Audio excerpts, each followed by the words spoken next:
What is up, guys? I'm the CardFighter, and welcome to this week's episode of CardFighter's Thoughts. I know this episode is late. I am really sorry. To be honest with you, Friday I forgot, and the weekend I was really busy, so hopefully you can forgive me. This is episode 18 we're going over, and it was alright. It was alright. Yeah. Before we get into it, I will go on spoiler warning, as I always do. I will be going over the episode in full detail, so if you haven't watched it, which I'm pretty sure you have, considering it's been about a week now, then I'll leave a link in the description, and you can go watch it. And then you can come back to me and then listen to my babblings or whatever. This one, I did feel, it kind of felt the same as last week's episode. Which one was that? Was that the Gold Pound? No, it wasn't the Gold Pound one. Yeah, it was a Gold Pound one. Yeah, it was. It was the same. It sort of felt the same as the one with Tayo and Tokuhara, last week's one. And it was alright. This one was more focused around Inishi, the Dark Regular guy, and Tokuhara's team. And I will admit, he has grown a bit. He has grown. He's still sort of like this really confused character, maybe kind of weaker characters, but he's improving. He's improving. Alright, so overall, like the actual plot of the story, or the episode, pretty much, Inishi's trying to save Tokuhara because she's been put into a drop zone due to losing to Tayo. I know that I do a lot of hand movements, leave me alone. But yeah, I'm sorry, God, it's been a week, Jack. Come on. It's all on the same basis of last week, but sort of not, because it's a different motive, but it's the same sort of structure.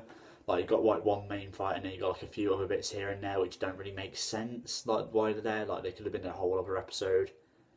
But so pretty much what was it? Kumi has started fighting another guy to try and save Tokuhara, and Inishi's just wandering around, and he bumps into Kamui. So can I just say, I love Kamui's role in this episode.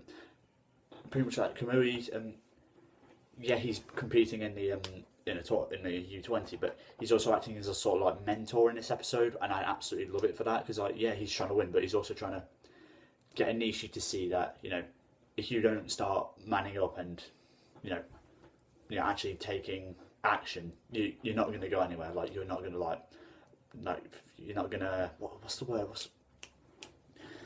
Words. You're not going to feel good about yourself. You're letting your whole team down if you're not trying. If you don't try, you're not going to succeed. And that's what I love about Kamui in this episode. Yeah, because he's not really the main part, but he's there. He's fighting Inishi, and it just works really well. And again, referring to last week's episode, that part where Kamui is fighting the guy with the Link Joker guy, that could have fit into this episode, and it would have worked so much better in my opinion, because that part in episode 17 had no place there whatsoever. It was literally just there to show off Nova Grappler that they're getting support in set 10. That is all they were doing, and that's bringing me to another point. That's what the same that they did with Kumi. They were literally just there to show off some of the Oracle Pink Tank Battle Sister support. They did not show any of her fight whatsoever. They literally showed off one of the strides. They didn't even show the skill or anything, and that I felt was disappointing, because I would love to see more of Kumi, because I love Kumi as a character. She's cute, she's sweet, she's Tokuhara's best friend. She's just an all-round loving character, and I really want to see more of her, because during the first episode, I genuinely thought we're going to see more Kumi, because she was interacting with Chrono when we hardly ever see that, to be honest. And I thought she was going to be more involved in the story, but right now she's just there, and it's kind of upsetting, because all the other characters are getting development, like Tayo, Trinity Dragon, Inishi, and she's been around for ages. She's been around since season 1 of Vanguard G, and we've probably only seen about, maybe 30 minutes in tops of screen time wise, or even less, over all the seasons, and that's disappointing, to be honest. But anyway, moving on. We've also got a little bit of Tokuhara, and to be honest, I really don't think Tokuhara really works in this episode. Literally, it's all about Inishi and I guess Kumi fighting to get her back out of the drop zone, and the way she's just feeling sorry for herself, and then like the instant that she's released from the drop zone, like she's just all happy now. Like what did she do to overcome this like sort of depression? Like, you know, like what did she do? Like she literally did nothing. Literally, as soon as she popped out that little hole in the ground, she was fine. And I feel like that was disappointing because we could have had like another episode where, like, you know, she pretty much regains her senses. She couldn't even fought against Rin for all I cared, and then got like a, you know, happiness back.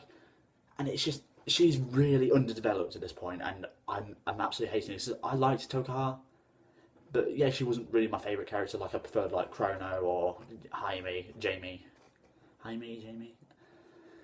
Like it's just like she's just a really, really weak character at the moment. Like she's got probably the least amount of development out of all the characters except for Kumi. And like that again, I'll say it's really disappointing. But Inishi, I thought like we did get to see a lot of development in this episode. Like you know, he's still socially awkward. Like he has no idea what to say or what to do. Like in most of this episode, he's literally just becoming Kamui's bitch. That's what he's doing pretty much. Until like the last few episodes where we see that Kumi loses, and like literally if he loses, then it's game over. And I like this because like pretty much like we're just seeing like a different side of Inishi from a like, you know, from a Stride Gate and this episode and this season, and it's just nice to see him like expanding the character as a whole, and actually seeing that he can actually do something, not just, you know, say that and just be just yeah, sure. But yeah, it is nice to see that, and like it is nice to see like him just actually standing up to Kamui. He was like, again, you know, no, what's the word? Like it's nice to see him like standing up to like a world class fighter. Because like if you didn't know that Kamui was like a world class fighter, you know, he's like top ranked in like the Asia circuits, like in the nationals, and he's just a really, really strong fighter. Like he could be a pro if he wanted to. Like, and it's just nice to see that Inishi's just full on, just standing up for himself and actually taking control of the fight. And I must say, I love to see the Nova Grapple support because we get to see it in more detail. Because yeah, like we saw a little bit of it in episode 17, but this one actually like fleshes out like the demonstration of what Nova Grapplers can do with their new support. Like we got to see the new Victor and what explained his skill. Got to see the new Victor Stride in more detail, and it was just really, really good. So yeah, I feel like this episode's a bit all over the place at the moment. So I keep forgetting like what order it goes, but I'm sure every time it'll come to me. And music wise, I'll admit, not really anything special, to be honest. So I pay attention to it. It's just the same sort of tracks repeating over and over again. Like compared to like last episode where there was like a beautiful orchestral guitar piece. At least that's what I think it was. But compared to that, there was nothing any worth listening to. Words. Yeah. Animation wise, it was alright. It was clean. They could have drawn the new Victor a little bit better. But yeah, like just apart from that, the new grade 3 Victor, not like the grade 4, because it didn't seem right. It didn't feel right, to be honest. Like no, can I just say the new grade 3 Victor's design? I don't really like it. I mean, like the sword arms, like, I feel like that's really impractical. Like the swords to come out there, like, you know, yeah, you got massive sword on your arm, but like, you know, that you can't grab anything. Literally, it's just seems very impractical. So a little bit disappointed with his design, but apart from that, animation top notch. Do I have to go over anything else? Nothing new for Dark Irregulars. I'm assuming they're going to be I think they're going to be in the set 11. So yeah, nothing new there. So we're probably going to get to see even more of Inishi over the next few episodes, and maybe get to see more of the support, more support for Dark Irregulars. There was a part with Rin in this episode. I know I keep like bouncing back and forth between like different sections, but it just didn't fit. Like, yeah, it sort of sets itself up for next episode, kind of. But it felt like, you know, this could have been like part of the next episode, and then brought onto the actual main plot of like this. Is it next week or this week? Episode 19, let's just say. So yeah, kind of weird actually. Like they added that about because it just disrupted the flow of like the fight between Inishi and Kamui. But yeah, it was that. Also, we got to find out a little, tiny bit more about Kazumi. Not much, nothing new, but like it's just interesting to hear him keep saying, "I've mastered your style of Vanguard." Does that mean like he's like been fighting for so long that he's pretty much like he's mastered every single style of fighting in the Vanguard world, or you know he's using Psyqualia to see through their moves? We don't know. He's still such a mysterious character, and I'm loving that. Like we're finding out little bits every episode, and I can't wait to actually see like his new support come out in set 11. So we actually get to see him like powered up and like become even more of a threat to the actual main three characters. And I think he's definitely one of the best villains to come out of G so far. Yeah, I mean, yeah, we had Ryuzu, which was kind of like the biggest villain, I'd say, except for like Ling Joker in season 3. But like Kazumi, he's so mysterious. Like he's pretty much a darker version of Ren, pretty much in season 1. So I'm really looking forward to what like Bushiro do with his character, because he's probably one of my favourite characters in this series at the moment. I am loving it. So yeah, this is probably going to wrap up this episode. Again, sorry it was late, and sorry if I babbled on like over everything, and I just kept differing to different sections. But it's all over the place at the moment. I'm really sorry.